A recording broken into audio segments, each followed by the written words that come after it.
Hello दोस्तों, कैसे हैं आप लोग। Welcome to my YouTube channel India UK and me. इस वीडियो में मैं आपसे बात करने वाला हूं कि अगर किसी को इस कंट्री में मास्टर्स पढ़ने के लिए आना है तो उसका प्रोसेस क्या है। क्या वो प्रोसेस लंबा है, टाइम कंज्यूमिंग है, काफ़ी शॉर्ट है, स्ट्रेट फॉरवर्ड है, उसकी कितनी फ़ीस है और भी बहुत सारे एस्पेक्ट्स इस पर हम लोग बात करेंगे काफ़ी डिटेल में इस वीडियो के अंदर।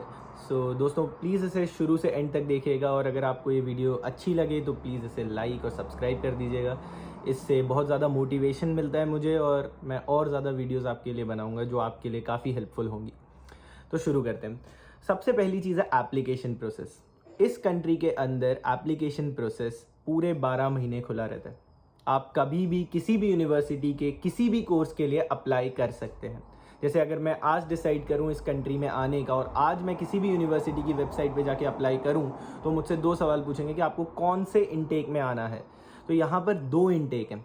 First intake is January intake और सेकेंड है सितंबर इनटेक। इनका सबसे लंबा इनटेक होता है, सबसे बड़ा इनटेक होता है। इसमें सारी यूनिवर्सिटी के सारे कोर्सेज खुले रहते हैं, आप किसी में भी अप्लाई कर सकते हैं। बट जैन जो इनटेक होता है उसमें कुछ यूनिवर्सिटीज़ के कुछ कोर्सेज नहीं रहेंगे, तो आपको वो सितंबर टू सितंबर की साइकिल में जाना होगा उन कोर्सेज के लिए। और कुछ कोर्सेज ऐसे होते हैं जो सितंबर और जनवरी दोनों में खुले रहेंगे, तो आप इसके लिए कभी भी अप्लाई कर सकते हैं।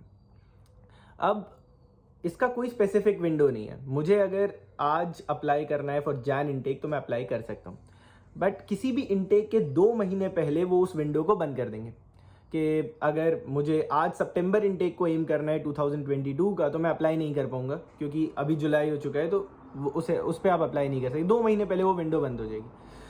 तो अगर आपको अप्लाई करना है किसी भी यूनिवर्सिटी की वेबसाइट पे जाकर अप्लाई करना होगा। यहाँ पर कोई भी सेंट्रल सिस्टम नहीं है, मतलब अगर आपका इतना रिजल्ट है तो वो आपको कोई भी यूनिवर्सिटी ऐसे अलॉट कर देंगे, वैसा नहीं है।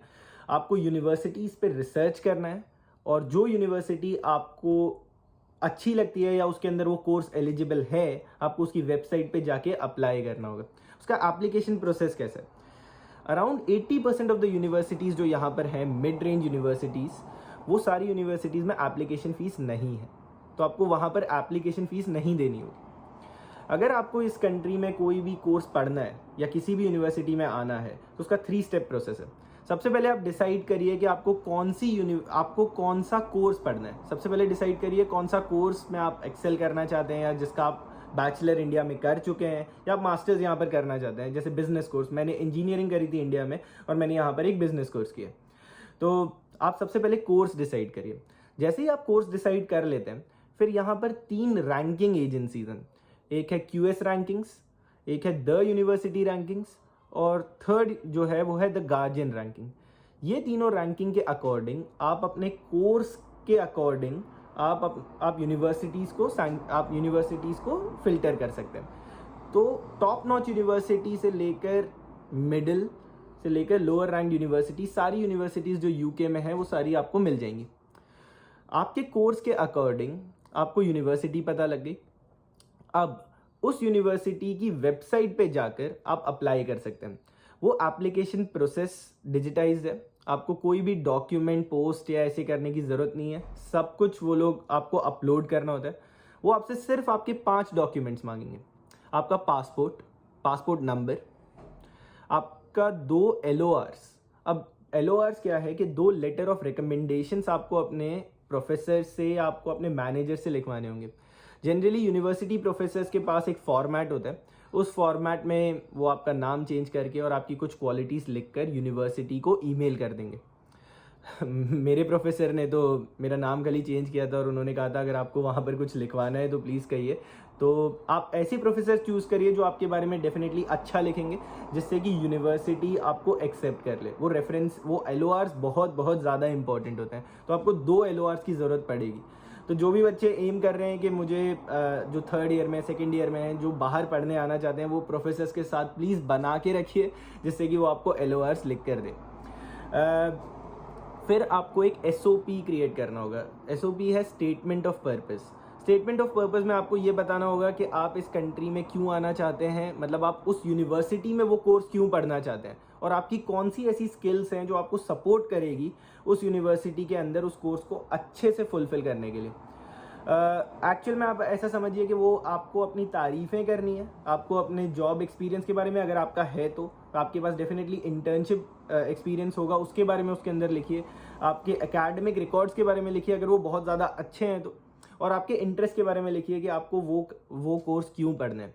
तो ये जनरली 1000 वर्ड्स के करीब आपको SOP लिख कर रखना होता है। अगर किसी भी स्टूडेंट को मार्केटिंग या किसी बिजनेस रिलेटेड कोर्स में इंटरेस्ट है तो मैं आपकी हेल्प कर सकता हूँ, मेरा SOP प्रोवाइड कर सकता हूँ। आप कमेंट सेक्शन में प्लीज़ लिख देना अगर आपको उसकी ज़रूरत है तो। मेरा ईमेल एड्रेस भी अवेलेबल है, अगर आप उस पर ईमेल करते हैं तो मैं उस पर आपको ज़रूर सेंड कर दूँगा। इस कंट्री के अंदर SOP हो गया, LORs हो गए, आपका पासपोर्ट हो गया। नाउ IELTS का स्कोर। IELTS का score university to university depend करता है कि उन्हें कितना मिनिमम स्कोर चाहिए। जनरली मेरे टाइम पर जिस यूनिवर्सिटी में I got selected, university of Strathclyde, वहाँ पर IELTS का स्कोर का रिक्वायरमेंट है overall 6.5 and no less than 6।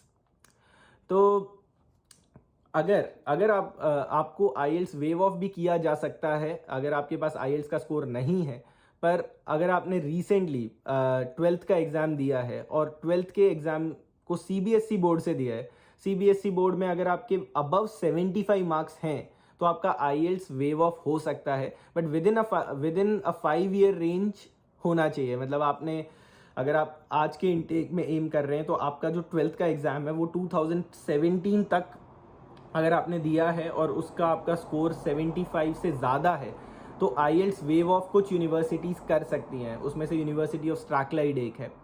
तो कुछ यूनिवर्सिटीज़ ये काम कर देती हैं। यूनिवर्सिटी ऑफ शेफील्ड में मैंने अप्लाई किया था, तो उसके अंदर अगर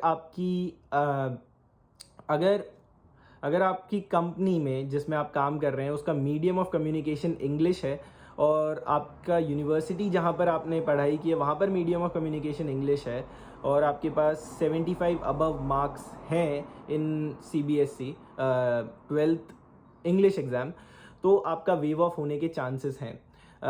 but most of the universities ये काम नहीं करती हैं, बट सर्टेन यूनिवर्सिटीज़ जिनके पास IELTS का स्कोर अगर आपके पास नहीं है तो भी वो उसे कंसिडर कर सकती हैं।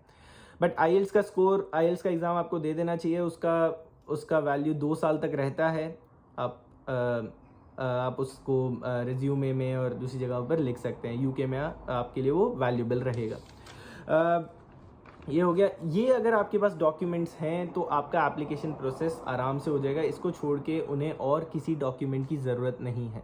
इन सम केसेस कुछ यूनिवर्सिटीज़ 10th और 12th की मार्कशीट्स को अपलोड करने को ज़रूर कहते हैं, but most of the universities वो नहीं बोलते।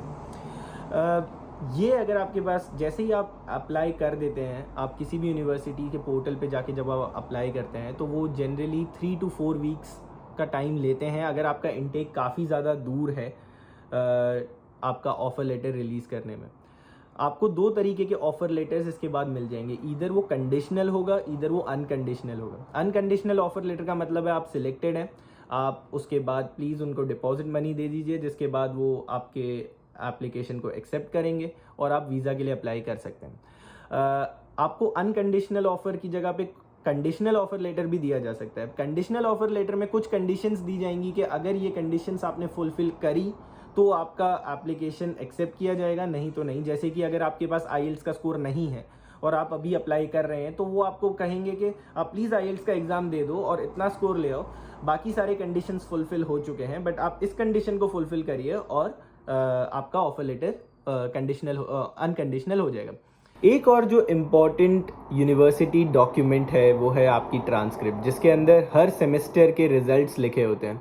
वो आपको मोस्टली हर यूनिवर्सिटी यहाँ पर along with your degree upload करने को कहेगी। यहाँ पर किसी भी सब्जेक्ट का या किसी भी यूनिवर्सिटी का कोई बहुत ही स्ट्रिक्ट एलिजिबिलिटी क्राइटेरिया नहीं है इन टर्म्स ऑफ रिजल्ट। अगर हम टॉप नॉच यूनिवर्सिटीज़ को हटा दें तो मोस्टली सारी यूनिवर्सिटीज़ जिसे मैंने स्टडी किया है उन सब में एलिजिबिलिटी क्राइटेरिया है 2nd class, that is above 50%। और यहाँ पर मैंने किसी भी यूनिवर्सिटी के एलिजिबिलिटी क्राइटेरिया में बैकलॉग्स के बारे में कुछ नहीं देखा। तो अगर आपके बैकलॉग्स हैं और वो क्लियर हो चुके हैं और आपके पास एक डिग्री अलॉन्ग विद ट्रांसक्रिप्ट है, तो आपको कोई डिफ़िकल्टी फेस नहीं करनी पड़ेगी इन एप्लीकेशन प्रोसेस। अगर आपको एक ऑफ़र लेटर आ गया है तो 90% आपकी जो पूरी प्रोसेस है वो ख़त्म हो चुकी है। अब इसके बाद आपको सिर्फ UKVI में अप्लाई करना है, आपको एक अपॉइंटमेंट मिलेगी।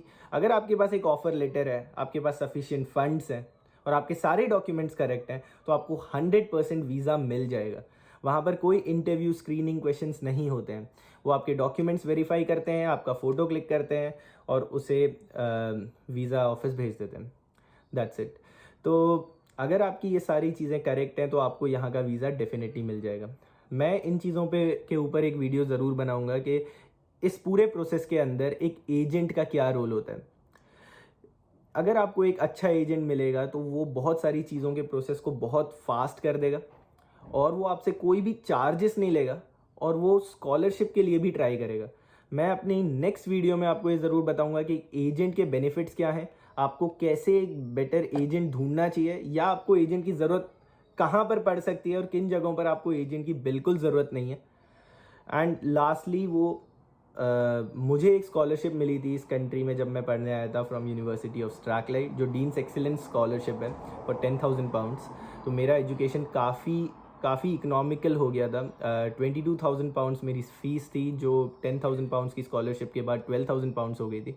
तो मैं नेक्स्ट वीडियो में आपको ज़रूर बताऊंगा कि एक स्कॉलरशिप लेने के लिए आपको क्या क्या करना चाहिए और उसका क्या प्रोसेस है। आई होप आपको ये वीडियो बहुत अच्छी लगी हो, और अगर आपको अच्छी लगे तो प्लीज़ इसे लाइक कर दीजिएगा। मैं नेक्स्ट वीडियो जल्दी ही बनाऊंगा कि आपको स्कॉलरशिप प्रोसेस के लिए क्या करना होगा। Thank you.